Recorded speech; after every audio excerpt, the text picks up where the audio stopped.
what was it that compelled you to feel a sense of responsibility to the room you're in? When you go into a room and you're occupying a space, wherever that is. I'm not really sure what it is. I guess I have a keen sense of if I can make a difference to make things better for others, I just want to do that because I feel like I've been very fortunate, great parents, Yeah. and I was taught that in church. Now, what denomination did you grow up I in? grew up at St. Paul's Lutheran, and Out here, so y'all came from Columbia to drive out to St. Paul's, which is in Pomeria. well, no, I grew no, I grew up in St. Paul's Lutheran in downtown Columbia, and Oh, yeah, and my parents, my grandfather, well, actually, that's an interesting thing.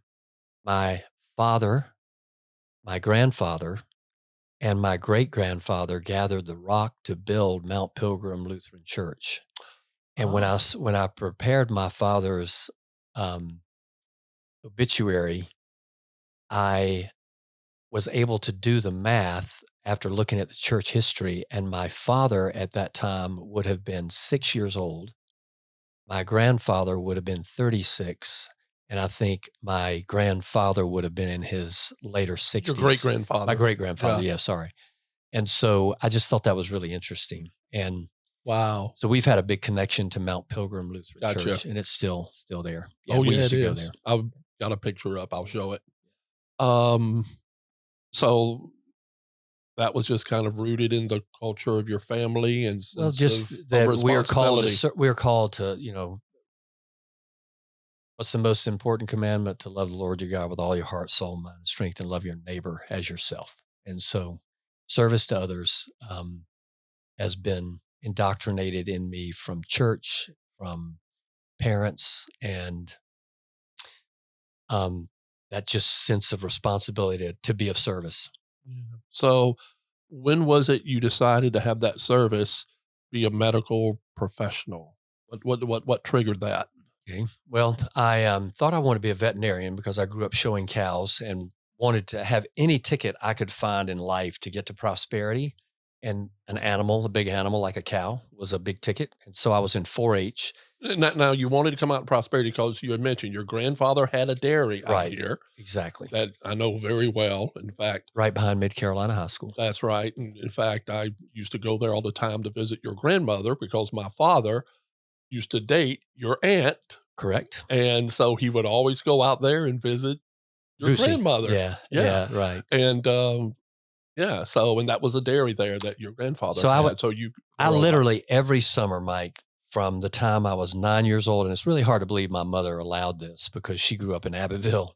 Um, but from the time I was 9 years old, I spent every childhood summer all the way until until my summer after my freshman year in medical school. I spent every summer on a dairy farm, either my grandfather's dairy farm or my uncle's dairy farm in Orangeburg. So I literally would I couldn't wait until school was over so that I could go work on the farm, driving tractors, milking cows, cutting silage, hauling hay. I just love being outside, walking barefoot in cow manure. It was the Wow. best. Wow. Well, I mean, me growing up here, growing up, you grew up in suburban kind of Columbia. I grew up on the farm and I just dreaded when I turned 14 and I used to love watching everybody picking up hay. And then all of a sudden I turned 14. Dad looked at me and said, "Get in the truck."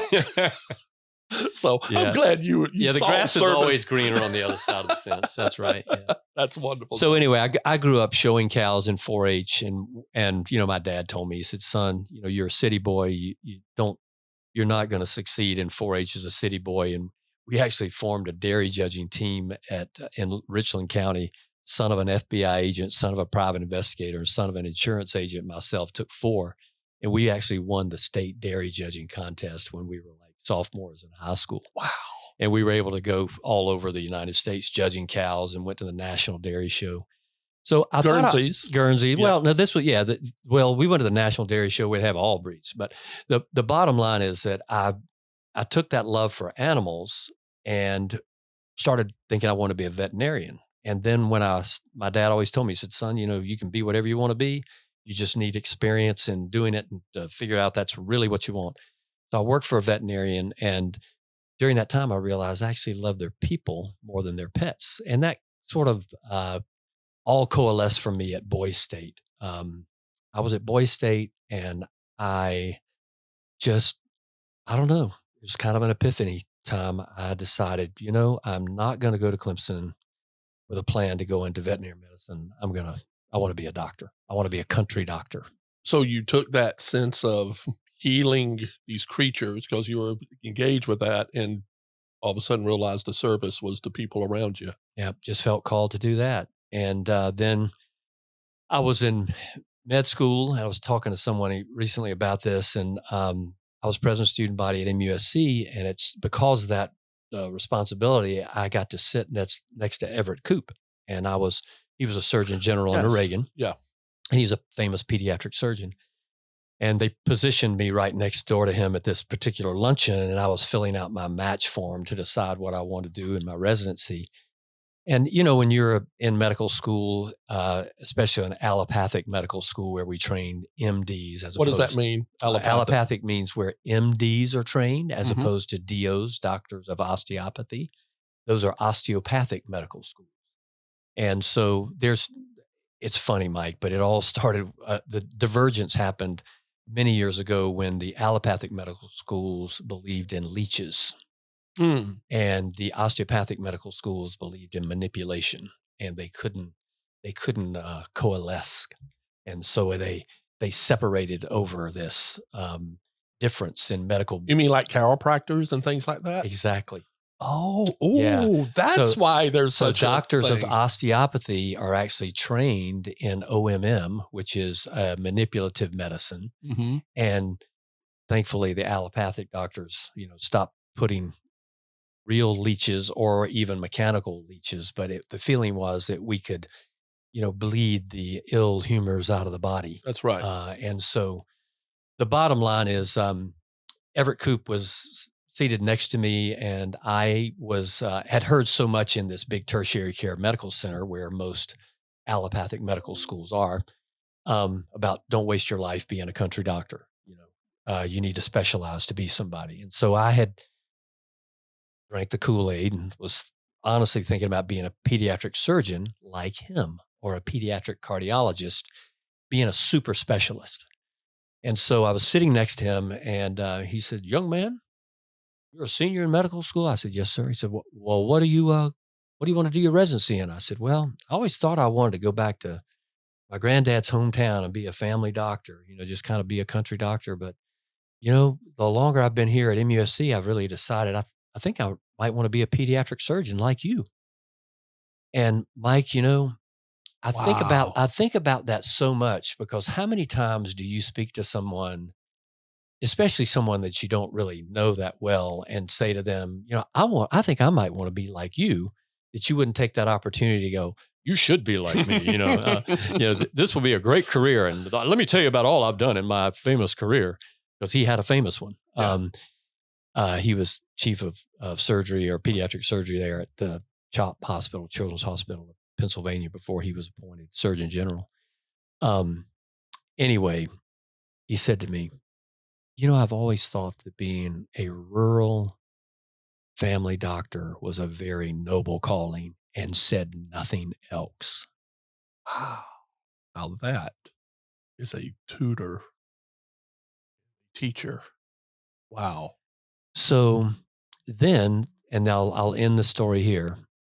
I still had not completely filled out the match, and do understand that, I had always really thought I wanted to be that family doc. I even had a rural health scholarship that I'd applied for and won the award. My aunt Dot helped me write the essay for it. She was an English teacher here at Mid Carolina High School. Oh, yeah, she was mine. Yeah, she's a Yeah. tough one. Yeah, And she was. and so the bottom line is, I went to church right before I was going to fill this form out, which, you think about it, you've been through high school, 4 years of college, 4 years of medical school, and your life is before you. What are you going to do with all this education?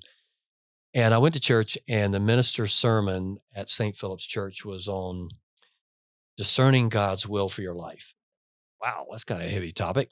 And he says, take home messages. God's will for your life is to go where no one else will go and do what no one else will do for his glory.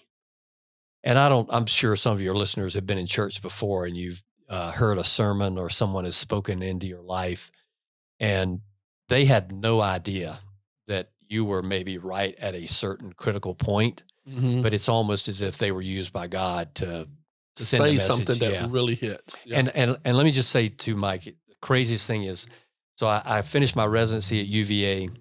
I I come here and start this practice, just overwhelmed with work. 5 years into it, we're going to take a family vacation. I go to church and I'm like, this family vacation thing is dissolved, but I really have the week off and I never had time. Finally had a partner. So do this mission trip to Nicaragua. We went through some really harrowing experiences in Nicaragua. The needs are just overwhelming there. We're about to get on the plane.